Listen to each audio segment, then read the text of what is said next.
pleasant good morning to each and everyone. Hope all is doing well this morning. And this morning I'm here to speak to you about why you must have an encounter with God. And as we know, an encounter means to meet suddenly or unexpectedly, to run into or to meet face to face. But as we know, God is a spirit, and those that worship him must worship him in spirit and in truth. So we cannot meet with God physically in the terms of flesh, but our spirit connected to the Holy Spirit in the right way could give us an encounter with God. So our connection with God is very important in order for we to have an encounter with God. What a connection do? A connection makes us clean, makes us grow and bear good and much spiritual fruits. Our connection to God's word leads to life because God is the word.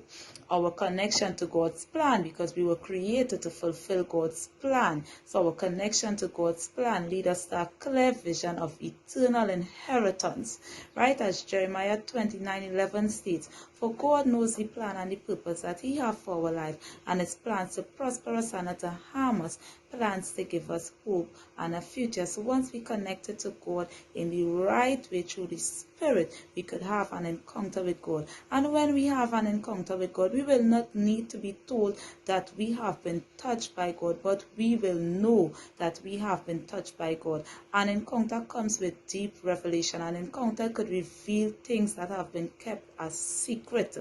An encounter could reveal it unto you, deep revelation, things that are parables, things that are mysteries. An encounter with God could reveal those deep secrets unto you.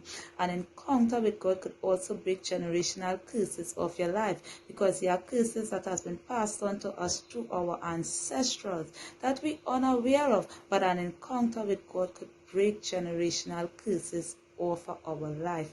An encounter with God could also change the way in which we think and the way in which we behave, because sometimes we think the way in which we behave, it is the right way, and most time it is not. But an encounter with God could change the way in which you think, and it could change the way in which you behave.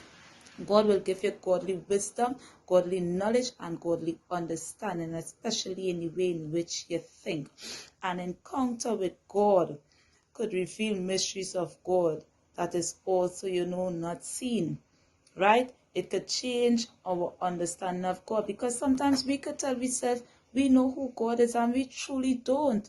But an encounter with God could reveal who God truly is to you. It are times that we may face situations and we don't know how to deal with it. But if we have an encounter with God, or we cry out to God, we could have that encounter with God at that particular point in time, and God could turn our situation around. Our encounter with God could also change our identity.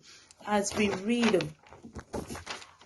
in Genesis chapter 17, verse 5, Abraham had an encounter with God, and at that time his name was Abram, and his name changed from Abram to Abraham. His wife also, her name changed to Sarah. Simon, his name changed from Simon to Cephas, right, which means Peter. That is in John 1:42. Even in Genesis 32, verse 22 to 32, Jacob, his name was changed from Jacob to Israel. So an encounter could change your identity. Right? Our encounter could change our identity. And once we have an encounter with God, we are no longer defined by our sin, but we are now defined by our relationship with God. So an encounter is what makes the difference in our life and in our relationship with God. Hope you enjoyed this. Have a good day and you be safe.